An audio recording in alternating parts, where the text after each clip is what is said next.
The scream cracked the night open, and Harper stiffened at the farmhouse gate, as if a wire tightened around her ribs. Wind pushed through the broken eaves, carrying dust that tasted metallic and old. Evan clutched her sleeve and whispered, "It said my name again." She swallowed, hearing the drag of something heavy over warped boards, a slow scrape that counted like a metronome for dread. Harper said, "We check and leave," but the lie trembled, thin as frost.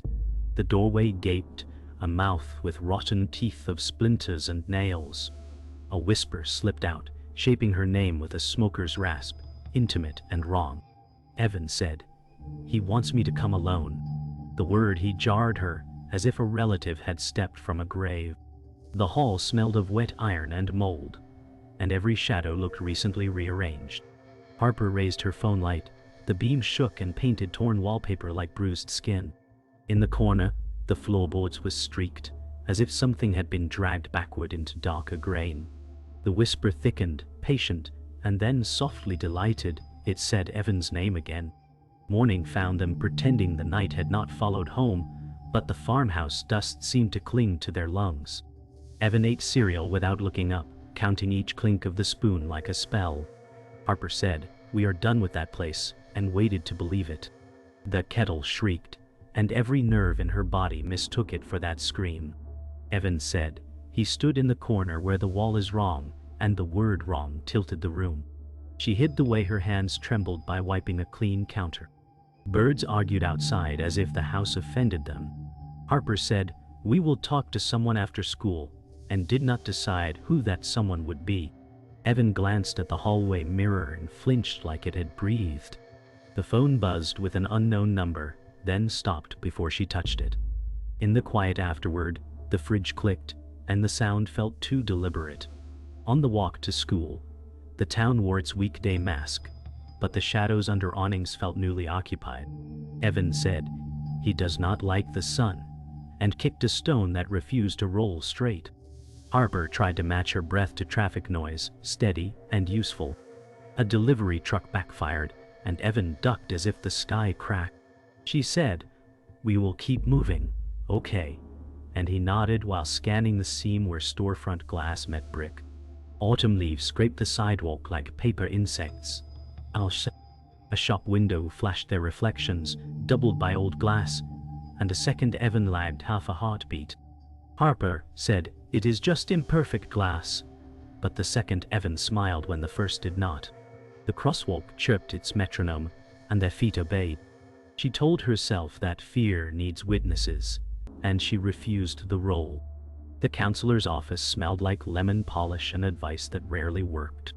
Miss Rivers adjusted her glasses and said, "Tell me what you heard." Evan studied the space between rug threads as if it could answer for him. Harper said a whisper said our names, inside an empty house, and the word empty felt like a dare. Miss Rivers said, "It is common for stress to shape sounds," but her pen paused a second too long. Evan said, "He is not a sound," and the radiator ticked like a trapped beetle.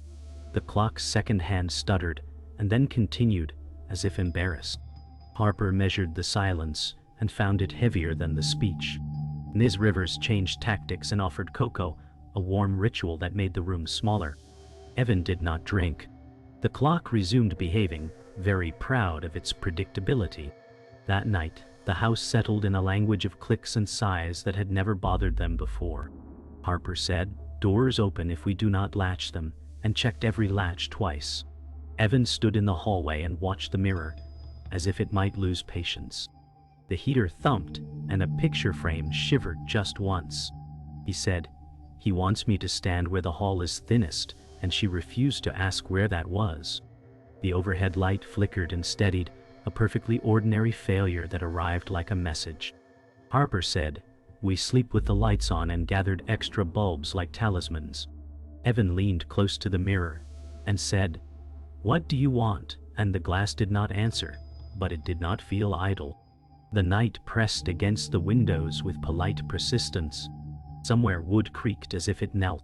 Harper pretended the morning held ordinary weight, but the mirror's silence stalked her through each room. Evan said, "He stands closer when you leave me alone," and his spoon rattled in a dry bowl.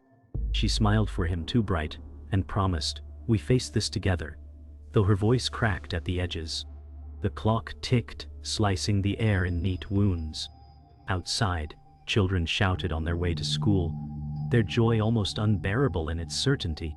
Harper poured coffee that tasted like mud, and swallowed every mouthful as if it might steady her. Evan avoided the hallway, circling the house as though the air there was thinner. She pressed a hand to the wall, wondering if the timber could hum, and the vibration that came back felt too deliberate. Evan whispered. He said, "I do not belong to you," and Harper nearly dropped her cup. The silence after his words was deeper than any scream. At school, Evan drifted through the halls like a shadow stitched to brighter children. Harper stood outside the office door, watching through glass that bent their outlines. Evan said, "He waits by the lockers," and his eyes refused the direction. Ms. Rivers touched Harper's arm and murmured, "Routine helps ground him," but her words tasted rehearsed. The bell shrieked, metal splitting air, and Evan flinched hard enough to draw stares. Harper pressed her nails into her palm, resisting the urge to drag him home. Children jostled past, unaware their laughter carved him open. He whispered, "He is jealous when I laugh," and Harper bent close, shaking her head, whispering back, "Then we will not give him that power." Still, a shadow stretched too long under the lockers, bending where no child's feet stood. Afternoon, light bled gold across the living room, but the warmth failed to touch Harper. Evan sat cross-legged on the rug, sketching with frantic strokes, graphite scratching like teeth. Harper asked, "What are you drawing?" though dread coiled her stomach. He said, "It is him," and turned the page. The figure had Evan's shape, but longer arms, hollow eyes, and a smile split too wide. She swallowed and said, "It is only a picture," but the paper edges curled, as if heat touched it. Evan whispered, "He looks back when I draw him," and Harper snapped the sketchbook shut. The silence after the book closed felt like a locked door waiting to break. She placed the sketch aside, heart thundering, while Evan's eyes tracked the wall behind her, unblinking. The evening storm pressed its weight against the house, windows rattling like bones. Harper cooked dinner, knives against cutting board sharp enough to sound like warnings. Evan sat at the table, watching the darkened window more than the food. He said, "He hides in the glass when it rains," and Harper forced a steady reply. "Storms pass." Thunder cracked, making the dishes tremble. Evan whispered, "He does not." Harper clenched her jaw, plated food they would not eat, and willed her own fear into silence. The curtains shifted though the windows were shut, and every gust sounded like breath. She reached for Evan's hand, but his eyes remained fixed on the reflection that seemed to ripple in glass, smiling where he did not. Midnight pressed like a weight, silence ringing louder than any storm. Harper sat awake on the couch, clutching a blanket that gave no warmth. Evan padded into the room, whispering. He stood in my doorway, waiting. Harper pulled him close, heart a hammer. She said, "It was only a dream," but Evan's hair smelled of sweat and fear too sharp to be imagined. The lamp buzzed, flickered, and steadied, casting their shadows long against the wall. Evan's shadow bent wrong, its head cocked at a sharper angle than his body. Harper stared until her throat tightened, blinking to erase the betrayal of light. Evan whispered, "He does not want you here," and the words landed heavier than any storm. The night leaned in as if listening. Harper sat in the precinct lobby and counted the scuffs on the floor as if they were prayers. Evan pressed against her side and said, "He followed us here," and the word here felt obscene. Detective Joel Lane called her name with a practiced calm that made fear sound impolite. Harper said, "Something is in our house," and he lifted a brow like a curtain. He spoke softly about drafts, pipes, and the creative mind of a frightened kid. Evan stared at the dark glass of the one-way mirror and did not blink. Harper said, "It knows our names," and Lane wrote the words as if filing a weather report. The hum of fluorescent lights flattened every heartbeat into one gray note. Evan whispered, "He waits when the lights buzz," and Lane's pen paused, then resumed. Harper felt the pause more than the writing. After the questions ended, Lane walked them to the door, and recommended alarms, lights, and a therapist. Harper nodded like a student who had failed an easy test. Outside, traffic hissed on wet asphalt, and sky pressed low and colorless. Evan said, "He stands where glass is," and avoided the precinct windows as if they could bite. Harper promised, "We will make the house bright," and almost believed brightness could bruise darkness. Lane said, "Call me if anything real happens," and the word real cut deeper than intended. Evan looked up and asked, "What is not real if I can hear it breathe?" Lane had no answer ready, and that absence felt like weather churning. Harper opened the car, hands steady by force alone, and the rear view showed 3 seats and 2 reflections. The library smelled like paper sunburned by years and the hush of patient ghosts. Harper hunted county records, the way some people hunt sleep. Evan traced the seam where 2 shelves met and said, "He fits there." A librarian named Ruth helped with keys to old archives, and did not ask why Harper's hands shook. They unrolled a brittle map that crackled like leaves underfoot. Harper found the farmhouse marked with a small cross, and a date that felt wrong in her mouth. Evan said, "He lived there before the wood knew our names," and the sentence lodged like a splinter. Ruth frowned at the map as if it misbehaved. Harper took a photo for proof she could hold. When she blinked, the phone preview showed a darker corner that did not exist on paper. Dusk found them at the farmhouse again, because dread sometimes chooses the route. Harper parked by the leaning fence and said, "We check only the front room," as if boundaries mattered to darkness. Evan gripped her sleeve and breathed like each inhale counted points. The doorway yawned the same tired threat, and the floor answered with a familiar complaint. Harper said, "Say when you want to leave," but the air already decided the schedule. She lifted her phone light and found their scuffed footprints from the first night, doubled by new ones that started and ended in shadow. Evan whispered, "He learned our steps," and the house felt pleased. Wind slid through a crack and carried a whisper that used Lane's name with lazy intimacy. Harper's stomach turned as if truth had teeth. Back home, Harper spread the map, photos and notes on the kitchen table like a body awaiting an answer. Evan watched the hallway mirror as if guarding a door only he could see.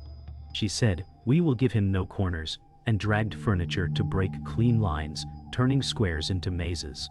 Lamps filled the rooms with patient gold that could not promise safety.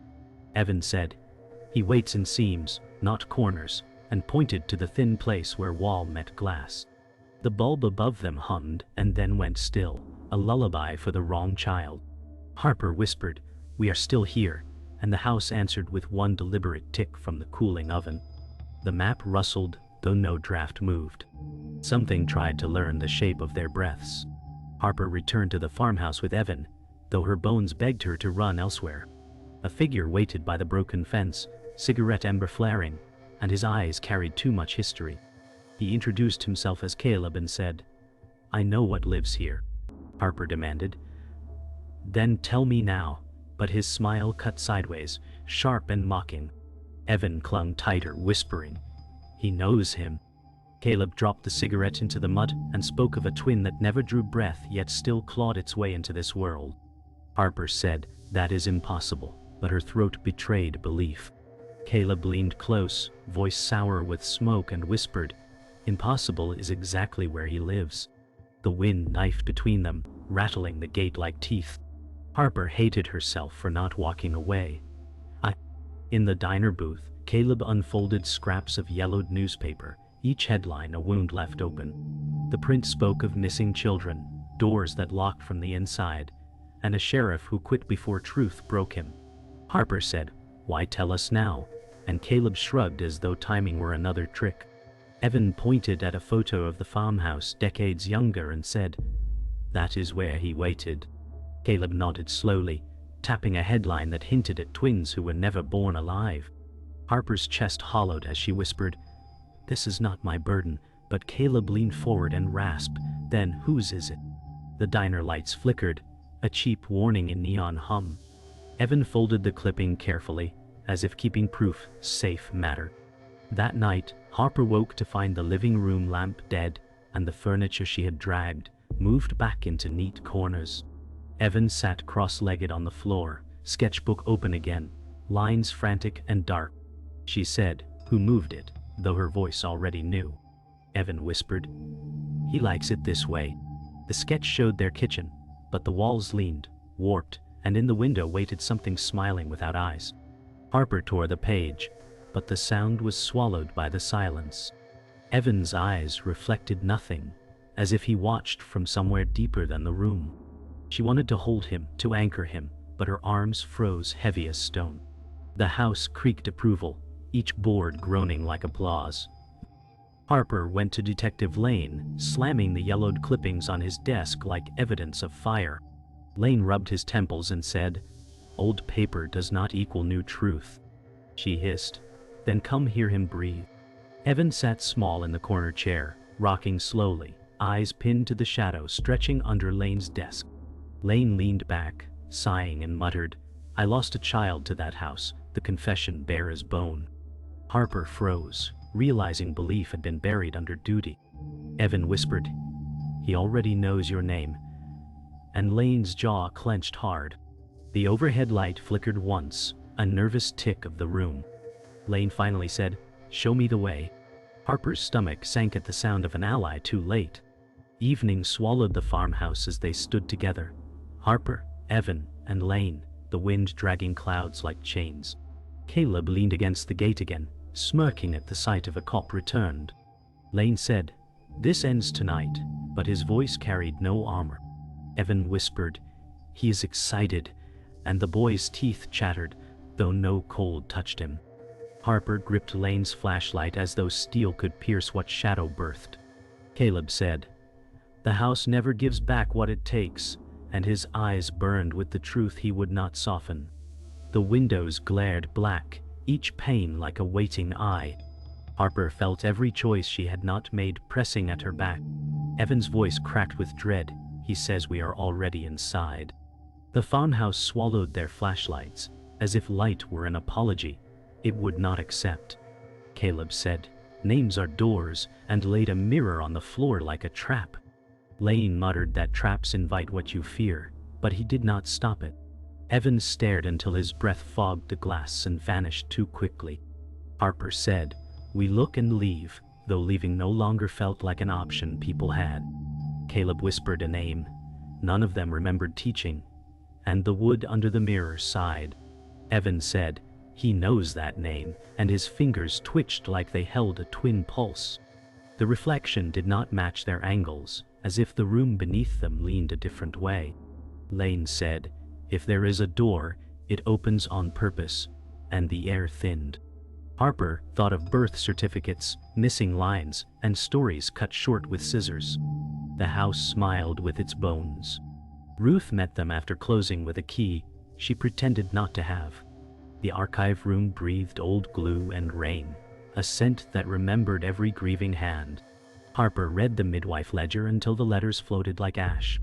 A surname she knew split into two lines, one living, one not recorded beyond a dash.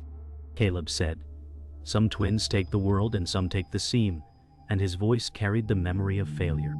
Lane watched Harper, not the page, and asked who kept this from her. Evan whispered, "He says he waited where the ink ends," and the words were colder than the room. Harper traced the dash and felt a pulse, like a moth trapped behind paper. Ruth said, "Some families sealed records to spare the living, and the mercy tasted cruel." The ledger did not change, but the truth rearranged every hallway they would walk. Back home, the mirror waited like a witness tired of polite lies. Harper set the ledger photocopy beside it and said the forgotten name once. The glass dimmed, then deepened, as if water had found a deeper well beneath it. Evan said, "He wants to wear my steps," and his reflection moved a breath late. Lane lifted a hand, and the shadow hand waved back before his fingers rose. Caleb whispered, "He is first by birth and last by breath," and the sentence struck bone. The reflection smiled, using none of Evan's joy, and Harper felt the room tilt. Evan asked, "If he is my brother, why does he want my mouth?" And the mirror fog wrote nothing. The ledger page fluttered without wind, as if paper remembered lungs. Harper said, "You belong here," and the mirror answered with a quiet knock from inside the wall. Caleb produced a length of red cord and a coin with a hole, and said separation needs a price. Lane said whose price, and got no answer useful to living people. Caleb mopped the floor where two walls met glass, and told Evan to stand where sound things. Harper's stomach rebelled at the angle of the space, a geometry that tasted wrong. Evan said, "He likes this spot," and the bulbs flickered as if agreeing. Caleb began a cadence that sounded like names rubbed to the bone. The cord tightened without hands, and the coin trembled, eager to fall. Lane reached to stop it, and Caleb snapped, "You do not pull a stitch mid-tier." Harper heard the truth under the trick, and moved anyway. The seam between wall and reflection widened like a smile that hurt to look at. The coin dropped and rang like a throat struck from the inside. Evan gasped, and something answered through him with a laugh that did not fit his lungs. Lane grabbed the cord, burning his palm, and shouted a name he had never learned. Caleb stepped back, eyes bright with a relief that betrayed him. Harper saw it then, the trade hidden in his ritual, and said, "You promised him another door." Caleb said, "Any door will do when you are stuck," and he did not look at the boy. The mirror bowed inward, hungry, and the ledger copy skittered toward it like a leaf finding a drain. Evan said, "He is almost here," and tears climbed his voice like barbs. Harper cut the cord with kitchen shears, and chose the oldest weapon she owned. She spoke Evan's full name as if she were building a house fast around him. The mirror struck flat, and waited, insulted. The farmhouse swallowed them whole once more, but this time it pulsed as if the walls had veins. Caleb muttered, "He is strongest where names echo," and dropped his gaze to avoid the mirror shards scattered on the floor. Lane raised his gun, though bullets tasted useless here. Harper whispered, "We anchor him, we do not fight him," and clutched Evan's shoulders with a grip she would not loosen. Evan said, "He waits for the dark stretch," and pointed at the place where shadow pooled too thick under the staircase. The boards creaked as though bowing to something stepping unseen. Lane said, "I hear him breathing," and the air stuttered like lungs too large for the house. Caleb added, "He will want a twin," returned, and his smirk cracked when Evan's reflection grinned before the boy did. Harper prayed with no god listening. They circled the parlor, laying salt lines that trembled as if the floor refused them. Caleb hissed that rituals need precision, but his hands shook when he set the final line. Harper whispered Evan's full name until the sound turned raw, a barrier carved in breath. Lane stood guard with flashlight and pistol, but both seemed pitiful against the dark pressing closer. Evan said, "He hates when I breathe," and his chest rose in shallow defiance. The window panes blackened from within, swallowing the moonlight. Harper said, "Stay in the circle," and Evan's tears glistened, though he nodded. Caleb muttered, "Names can burn," and the boards beneath them groaned with heat no fire had made. The air smelled of iron and rot, as though the house was chewing its own history. Shadows stretched and sharpened into limbs. The mirror in the hallway cracked without touch. A sound like laughter splintered into glass. Evan shuddered, clutching his chest as if a second heartbeat clawed to the surface. Harper held him, whispering, "Stay with me," though the words felt drowned. Lane stepped forward, shouting the forgotten names scrawled in the ledger, and the walls shivered in reply. Caleb said, "It only angers him," and backed away, sweat rolling despite the cold. Evan's voice doubled, two tones colliding, one childlike and one ancient. He said, "He is tired of waiting," and the floor sagged beneath them. Harper pressed her forehead to Evan's and said, "You are mine," with a fire that threatened to burn through fear. The cracked mirror bled black, dripping like ink onto the boards. The house welcomed it. The stairwell groaned, and something descended, unseen but weight, undeniable. Lane fired, the bullets shredding plaster but not slowing the heavy steps. Evan screamed, and his voice cracked into two separate pitches, one human, one crawling. Harper pulled him into her lap, chanting his name, louder each time. Caleb shouted over her, "If you feed him he leaves," and the greed in his tone betrayed him. Lane turned on Caleb, snarling, "You brought us here for this, but the house cut off argument with a crash of falling timber. Evan gasped. "He wants the name," and Harper spat back, "He cannot have it." The air thickened like syrup, dragging every breath slow. Shadows lengthened into hands that touched nothing yet burned. Harper's scream broke the silence before it returned heavier. The ritual circle fractured, salt scattering as if swept by unseen hands. Evan convulsed, his reflection in every shard moving faster than his body. Harper cut her palm and pressed blood to his forehead, desperate enough to trade herself. Lane roared his name again, tearing his throat raw, the syllables echoing like hammers. Caleb fled toward the door, muttering, "It is open," but the knob refused him, locked by something deeper. Evan's eyes cleared for a heartbeat, and he whispered, "Don't let him take me." Harper pulled him close, binding him with every ounce of will she owned. The mirror burst, shards raining down like knives, but the shadow inside did not vanish. It stepped through, taller than walls, smiling with Evan's mouth. Harper felt the world bend, but she would not release him. Harper held Evan while the shadow wore his outline like a borrowed coat. Lane said, "Stay behind me," though the gun sagged in his grip. Caleb whispered, "He wants a name or a mirror," and stepped back toward the door. The thing smiled with Evan's mouth and said nothing, which felt worse than threats. Harper said, "You are Evan Cole," and each word struck the floor like nails. The shadow tilted its head, listening to the syllables as if tasting them. Lane shouted, "Name him again," and Harper did, steadying her breath. Evan's eyes flickered, a lighthouse inside fog too thick to trust. The boards swelled as if the house inhaled. The shadow leaned closer, and the room bent around its hunger. Ruth arrived with a lantern that made its own weather, and set it against the mirror shards. She said, "Old glass remembers exits," and her voice did not shake. Caleb hissed too late, yet he did not stop her. Lane took the lantern and placed it where the floor felt thinnest. Harper spoke Evan's name again, fuller, including the middle syllable she saved for birthdays. The shadow recoiled as if light could bruise it.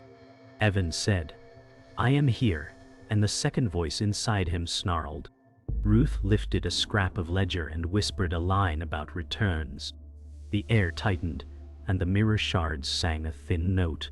The house listened like a judge. The shadow lunged, and Lane threw himself between it and the boy, more wall than man. "Harper," said Evan's name again, and again, until the syllables felt carved in bone. Caleb grabbed the red cord and tried to bind what refused knots.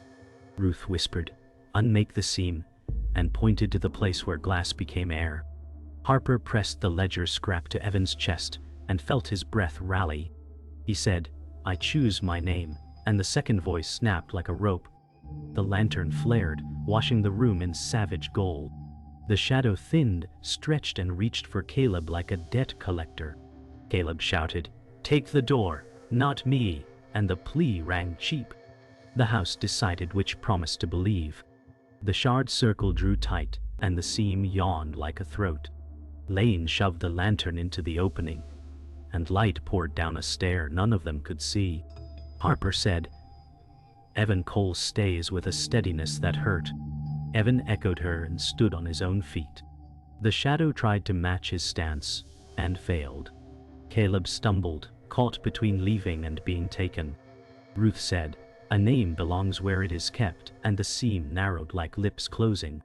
The shadow tore free of Evan, and fell toward the glass wind, howling without sound. Lane held the lantern until his arms shook. The house exhaled and set its bones. Dawn found them in a room that felt wider than night, the seam sealed to a dull line. Evan slept against Harper, finally heavy in a human way. Lane wrapped his burned hand and said nothing grand. Caleb stared at the quiet mirror, until his reflection blinked a fraction late. Ruth gathered the shards and murmured that some doors forgive, and some only close.